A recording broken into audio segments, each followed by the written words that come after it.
Welcome to the Charron Zone. I'm super excited today to have the one, the only, the guru of independent music marketing, Mr. Bob Baker. How are you today, Bob?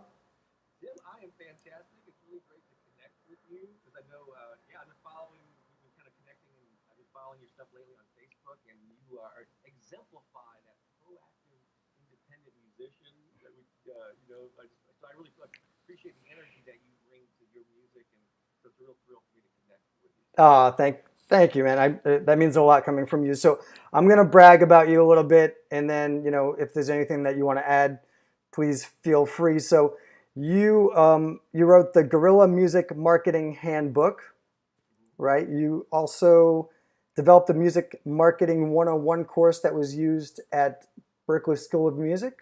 Berkeley College, yeah, they're Berkeley Online, which is the online version or school for Berkeley College of Music, and I created that for them. They ran it for 5 years, and I taught it for 5 years, and had students from all over the world. They since they introduced a lot of new classes, and they're always rearranging their certificates and stuff. They retired it a little while ago. That's an awesome feather in my cap, certainly. Yeah, it is. I saw that, and it's That's very impressive. Very impressive.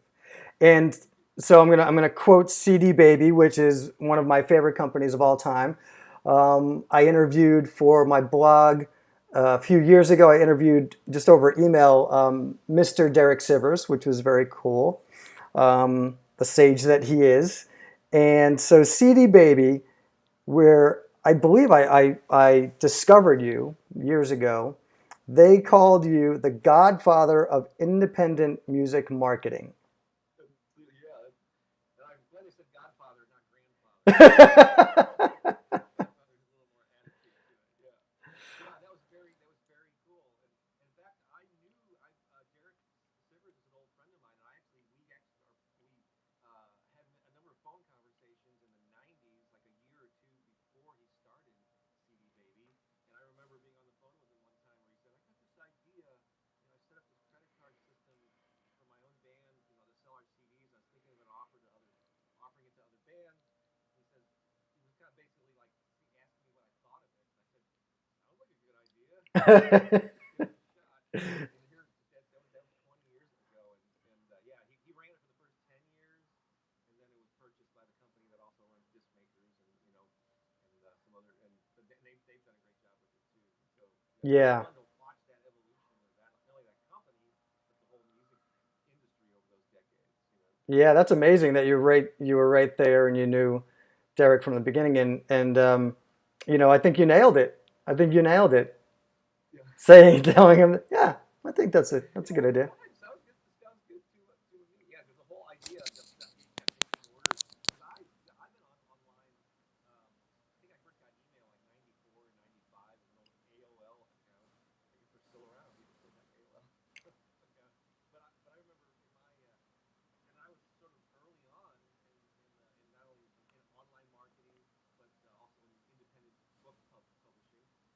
But back then, when I was promoting myself via email and even on other people's websites, the early whatever early websites were before I even had my own, people had to literally like mail me a check in the mail to a PO box. I had to take it to the bank, and then that's how I took orders. But slowly but surely, yeah, the e-commerce caught up. But yeah, I've been around since the dark ages. Wow. That's great stuff though. That's great, man. That's so cool.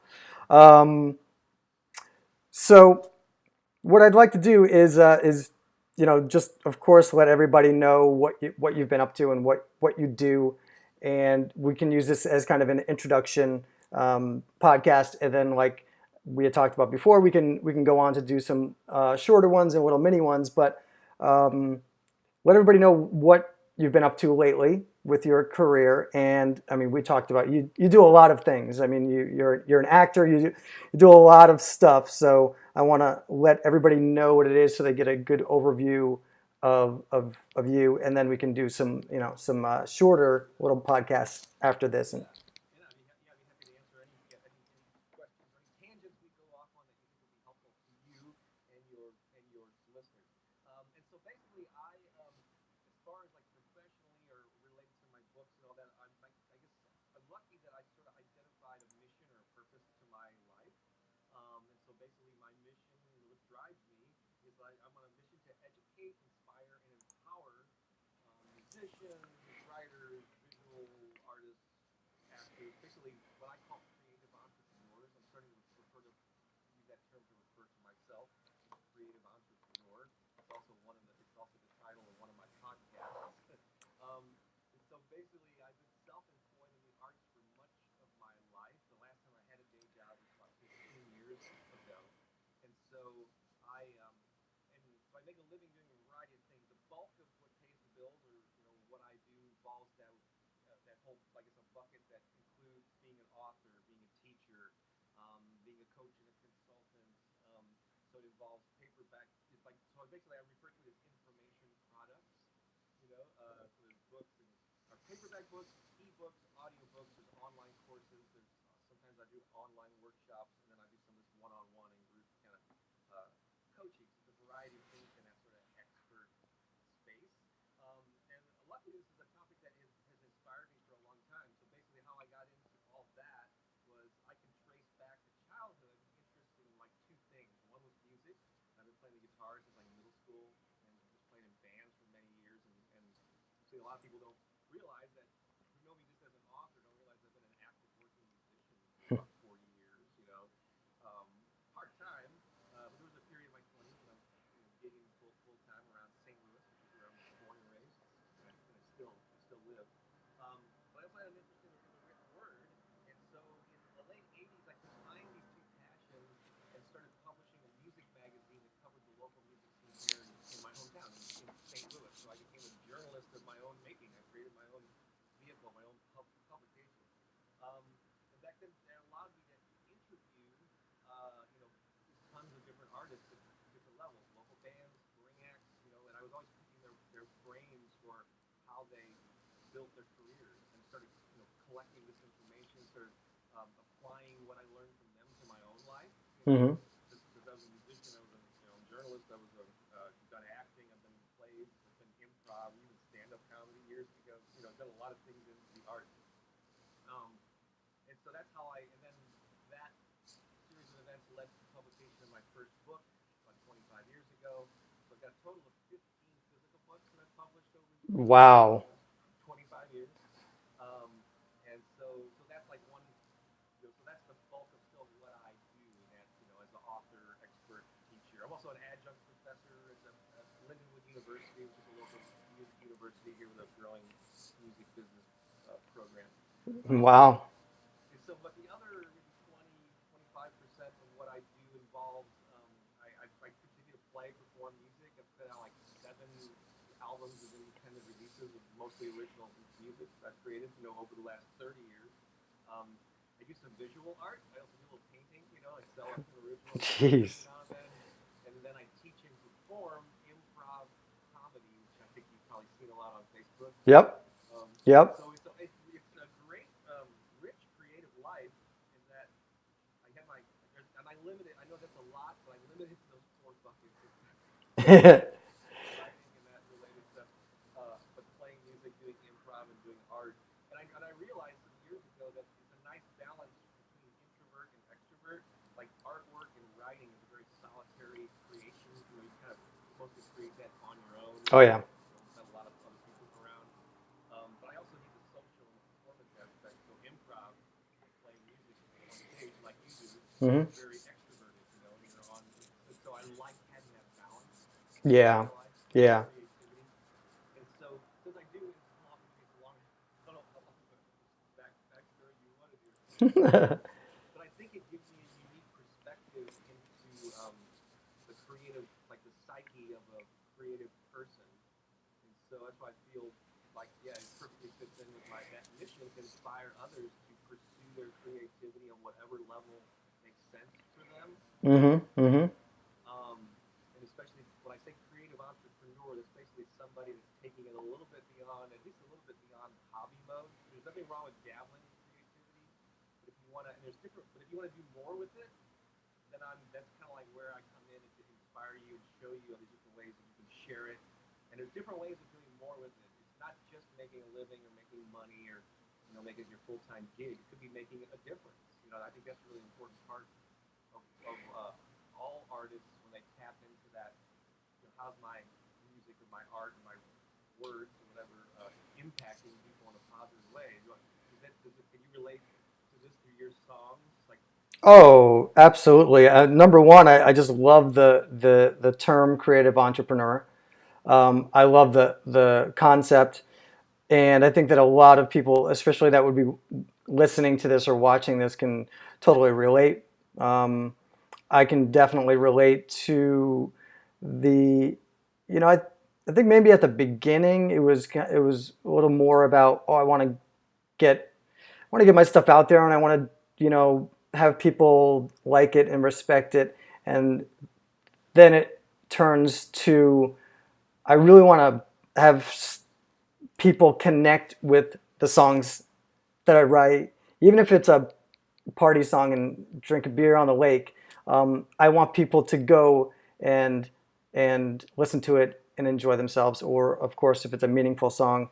Um, and I just started talking about this lately, and I tell people when I play big shows, my job and what I really get off on performing is having that crowd for an hour connect and disconnect with their life, connect with me, and I'm the ringleader, making them, forcing them to have the time of their lives for an hour on a Saturday afternoon or a Sunday or whatever, for that concert. I love that. I love the fact that I can, in this day and age, just get people to forget their worries and give them a great physical and audio live show. That to me is beautiful. that is awesome. That's a big so yeah, a big part of my message. Like if I was to have a I guess the core of my message. I mean, I've certainly dealt. So a lot of my books. Maybe we didn't. I guess you kind of implied it earlier. Yeah, the Guerrilla Music Marketing Handbook, which is I think you mentioned that Mm-hmm. earlier, is my flagship title. Yep. Many of those 15 books, or I would say like not quite half of them, maybe a third or half, are about music marketing. And so I talk about the tactics of marketing. But a lot of what kind of a core of my message is the artist fan relationship and Yes. reminding artists about the emotional, biological, psychological impact that you have on your fans. Because I think initially, maybe what probably compels people to get on stage is probably because it feels good to be on stage, to be Yeah. recognized, people clapping for you. So it's a little bit of a it's not even, there's nothing wrong with it. I don't mean it in a demeaning way. It's just self satisfaction, not self serving, but yeah, it feels good. I'm in the spotlight. Oh, it does. Yeah. I could digitally vibe on that totally. But I think I think that the switch to becoming pro, at least in my terms, I think you kind of implied a similar thing happened to you is when you start realizing, oh wow, what I got here is really delivering some value, Yeah. improving their lives for an hour or more when they're listening to your songs digitally when you're not there. If the same thing can happen. But it's realizing the emotional impact. Um, you mentioned CD Baby. They have an annual conference that I've attended the last 3 years, and last year in Nashville, Mary Gauthier was one of their keynote or they interviewed her, and I wasn't familiar with her, but she's a well-known songwriter and singer. But she repeated this thing a couple of times, and it was really impactful. But she said basically she goes, make them laugh, make them cry, make them sing, make them dance, and they'll want to give you money. I watched a video of that. And she's what, I don't, what age is she, would you say? Yeah, she's maybe in her 50s. I don't know, Yeah. 40 something. And No, she, 40. Yeah, I think 50 probably. yeah, and she yeah, I remember seeing that. I remember listening to her, and what a story that she had. And Well, uh, she repeated that a couple. I have a feeling that wasn't the first time she said it. She repeated it 2 or 3 times during that entire interview. But it kind of speaks to the heart of what I've been saying for years. You think of all those things, make them laugh, make them cry. That's emotionally touching somebody. Yeah, that can be like a sad song. It can be a party song too, like you mentioned. It doesn't have mhm. to be like deep or like you're changing the world. somebody who feels like dancing, to forget their troubles. Make them sing, make them dance. That's like engaging them physically. If they're singing along with you, they're engaged with you. If they're dancing, they're physically getting involved. So basically, it's like delivering an experience for your fans. Oh So yeah. focus on that and delivering that through the audio, through the, through a song that they might just listen to in their car, but also in a live setting in particular. That's when you can really connect with people. And I think that's the key to building a career, and you can eventually choose to monetize that, in different ways. But that's been a huge part of my message for a lot of years. Oh, absolutely. Yeah, this stuff is just right up my alley, and it's what a lot of it is what I like to preach as well. And I will go, I go on and on about my fans and how, I mean, just the fact that if you are saying the fact that you have fans, to me is kind of surreal. Like when I say my fans, I don't take that lightly. It's amazing to me that people uh, follow what I do and that they appreciate what I do. I mean, from writing these songs in my bedroom or in a little writer's room, in Nashville or something, and then to doing what I love to do and perform them. And the fact that people actually like that and they pay to go see it, and it's amazing to me. So, and they sing along, they scream, I mean, it's absolutely crazy to me. And I just don't take it for granted. So I treat my fans that way. I mean, I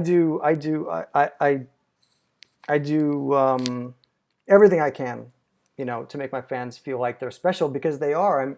And so I guess this is a great thing to focus this particular um, section of the podcast on, is what are things that artists, singers, any kind of artists, whatever, that have fans. What are things that they can do to create fans, to make a connection with them, to strengthen the connection with them, and so forth. What would your advice be if someone was asking you those things?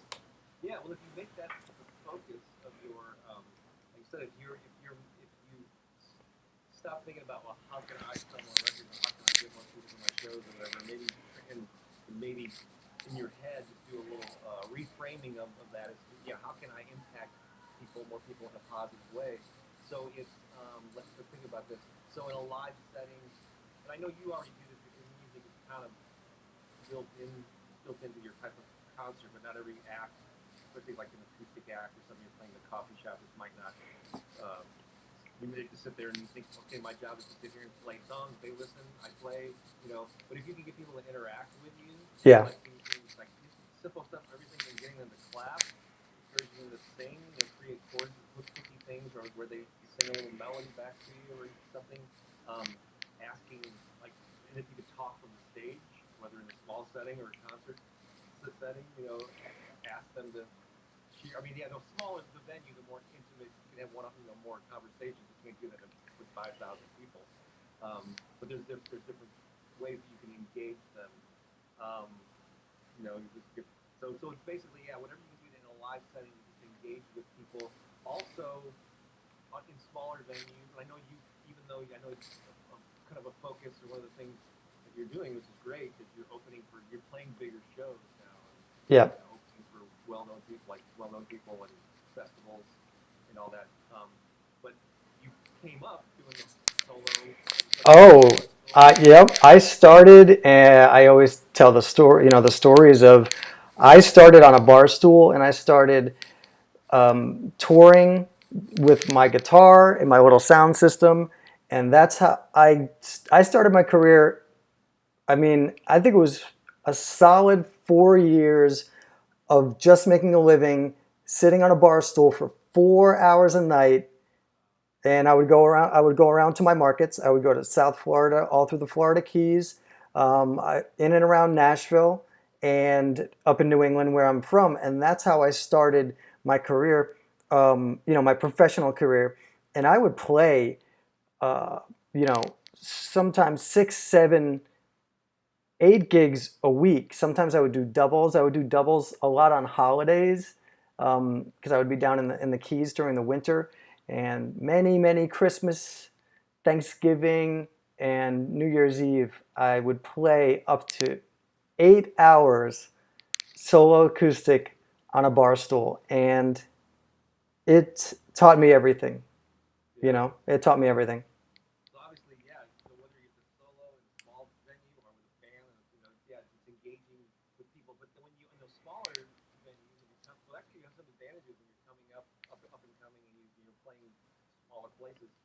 On your breaks, talk to people. Oh, One on one. I totally agree. I tell people the same thing. That some of the best fans that I still have are from those small shows because, luckily you'll get to the point where you're playing, just bigger shows like I am. The little drawback is that you spend, 30 seconds, take a picture, sign something with the fans, if you're lucky. Thank God this is usually how it happens. But when I was playing the smaller venues, you have the chance to literally just hang out with, even if it's one or two or three fans at a small place, and those people you can really make a connection with, and they will follow you.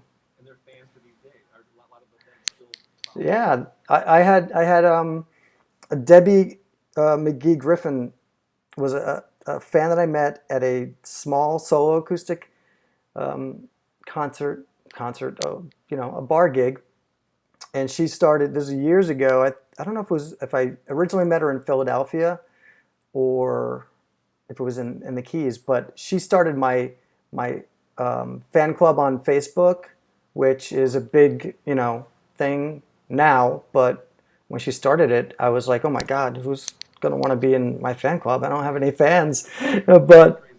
yeah. So Are that's you a still running it to this day? Or, we just took over it. Everybody just cool. yeah. But yet, so instead of like going to the bar or like going to I don't know, maybe you did a small venues don't even have dressing rooms, or instead of hanging with your normal group of friends and Right. going everyone, you make it a point to go around to people you don't know. Well, hey, thank you for coming. How'd you hear about this? What brought you? Where are you guys from? And and always make it a point to meet new people. And then of course I've been a fan for of email lists, building the mailing list forever. I realize email is probably less effective than it's ever been. It's a little frustrating. So a lot of people go, oh, I don't even need, I get it, but I still think you need a way to directly communicate with people. Hmm. And so, email, I still think building a list is valid, um, but also social media interactions. And so the most impactful interactions you're going to have with fans is face to face. But right, but you can't always do that with everyone. But on social media, at least if you're liking and commenting, if somebody leaves, if someone takes the time to comment on one of your videos or one of your posts, especially if they're complimentary, take the time to write a short response back or start a conversation through Messenger on Facebook. That's something I'm actually using more and more because people are responding to Messenger more than they are to emails these days. But basically, it's like I think artists when they think about being rock stars, they think about communicating to the masses. But I think the beauty of it is all in the one-on-one. I've actually did a video recently here. You got to think. I know it sounds time-consuming or whatever, but if you really care about your fans, you mentioned this thing earlier that reminded me of artists years ago. So you kind of took the phrase fan worship and flipped it around. And usually when you think of fan worship, you think of the fan worshiping the artist, right? The Hmm. fan. So she had a different attitude. And I think is what you were implying earlier. She worshipped her fans, and so like showered them with praise I through gifts.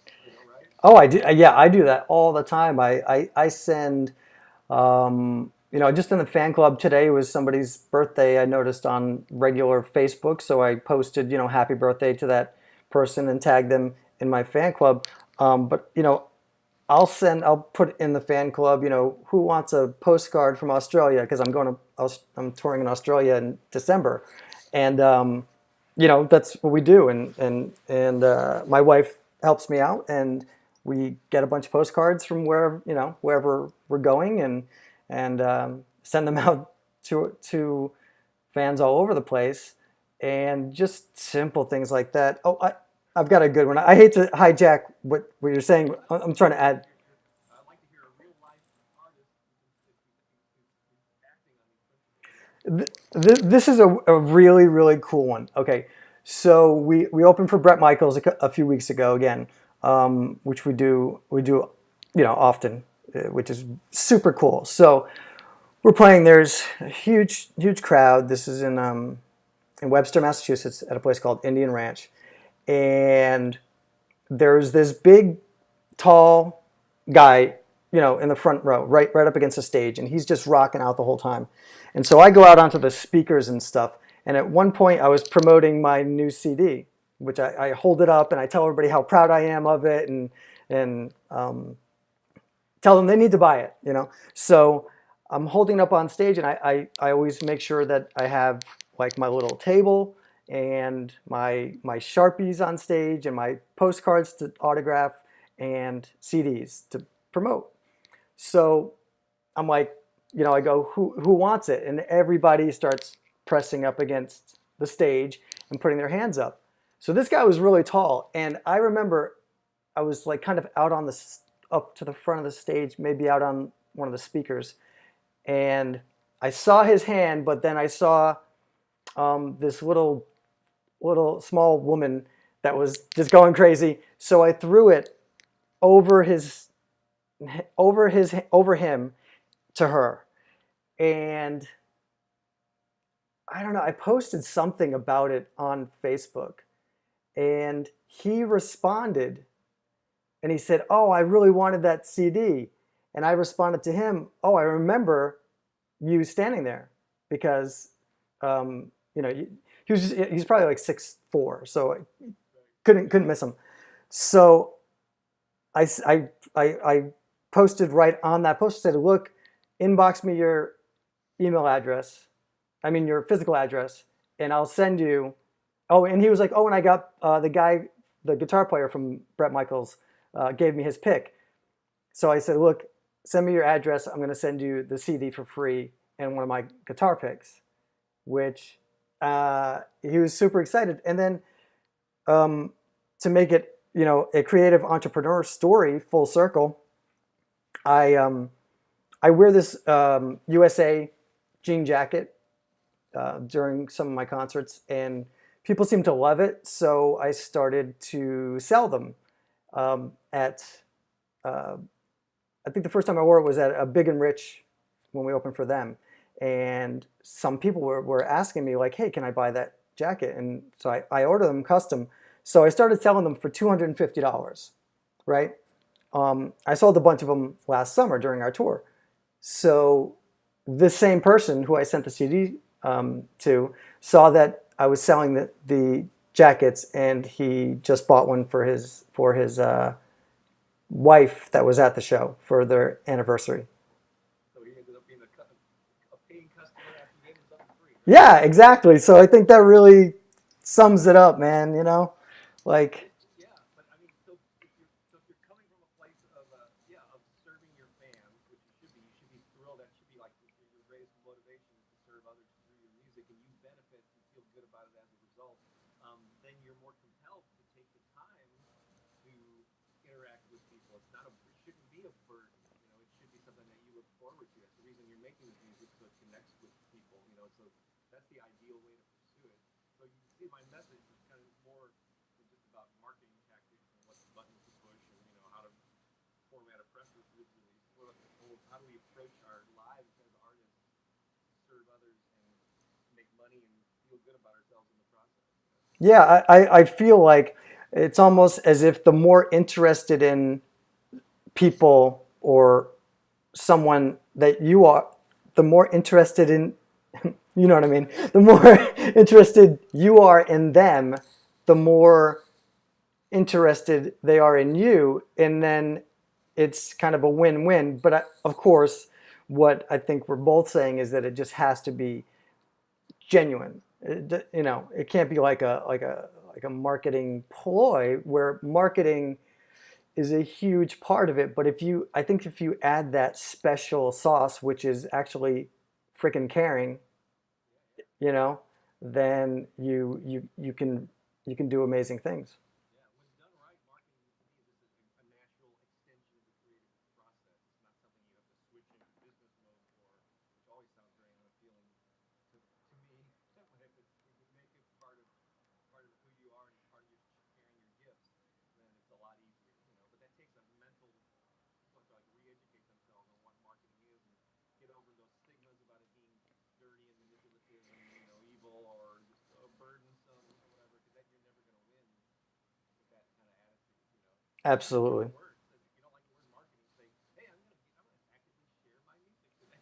Right, exactly. I'm going to actively care about the if even if it's a few people, if you're just starting out and it's just a few people that are interested in your music, just actively care about them and show it I mean over and over. I'm very proud of the fact that I get people constantly telling me and posting about how much I show that I care about my fans because they tell other music fans. And when you tap into, a certain strata of music fans, they're crazy music fans. They love it's like me. I mean, I myself, like, I listen to music that I love, and it is everything to me. Even now, I just discovered a new band, the Struts, and I'm obsessed with it. I'm obsessed with their last record. I just bought tickets to go see them in Florida just today, and I'm girl fanning all over it. You know what I mean? Like Fanboy. I'm fanboying. Yeah, I so I like to look at it from both ways because I'm still such a crazy music fan. So if you tap into these people if you're that much of an artist and you love the art that you're doing, then man, you owe it to yourself to believe in it enough to promote it or share the hell out of it, or market it. However you want to put it, you owe it to yourself what's if that's how you feel about your own art, you know? Hopefully you do. I like that. Yeah, I haven't used that word caring. I know there's that kind of worn out phrase, sharing is caring, that people use kind of tongue in cheek, but it does apply here. Yeah, it's like caring about your fans, caring about how your music is giving a damn about Cool. how it sounds and how you feel about, but how you combine that. Yeah, so I think we've hit this one. I think we've made the point loud and clear, and I'm so glad. I'm not surprised actually that you're totally on board with this, Tim. Because that's how you become as successful as you are. So, Well, thank you. Yeah, this is perfect. So I think it's a great message for everybody, no matter what kind of, I would say, no matter what kind of art they do, and no matter what kind of business they're in. No matter what kind of business they're in, these principles are across the board, yep. I believe. Um, You run a hair salon, a bowling alley. yep, All applies, right? absolutely. And man, like most of the time when you go into a place, if it's a brick and mortar, business, right away if that owner really cares about what he's doing and if it's really a passion of his. So I want to thank you. I'd like to do you know, continue with a series of my Bob Baker series Yes. on the Charron Zone. But I can't thank you enough. I really appreciate it. Just, I know your time is valuable. So to share it with me and the people that are going to be listening and watching this it's immeasurable. Absolutely. Can I give a website where your musicians can go to learn more about my music? Yes, absolutely. Anything that can get them more connected with you. Cool. Yeah. So my main hub for all my music marketing stuff for many years is actually thebuzzfactor.com. So BUZZ. That's thebuzzfactor.com, and it'll take you to my music marketing site. And I've got years worth of blog posts and music marketing podcasts that's there. and this year's worth of content. And then, of course, if you want, a lot of most of it's, I mean, it's all blogs and podcasts are all free. And then if you want to take a deeper dive into some of the books, like the Music Marketing Handbook, that is, yeah, that's all those links are there under the books tab. Also, there's a little image on the right hand side for the Music Marketing Secrets Report. So I'll give you a bunch of free stuff if you get on my email Yeah. list, which I call the Music Marketing VIP list. Nice. Goodies from getting on that, and then I'll send you a email every now and then, letting you know about some new content that I've posted. And then if you look up Bob Baker, author, what do you call it, artist, I don't know, but look me up on Facebook. It's actually Facebook Bob Baker fan page. I think. Yes. Speaking of that, is my business page on Facebook. I post a lot of video content there with inspirational messages for creative entrepreneurs. So please connect with me. I would love to, yeah, connect and inspire you, and maybe have some one-on-one conversation. Awesome. Definitely reach out to the guru, Mr. Bob Baker, at any of those channels and ask him some questions, because the guy obviously knows what he's talking about and has been doing this for a long time. And make sure that you subscribe to my YouTube channel and on iTunes, The Charron Zone. Thanks again, Bob.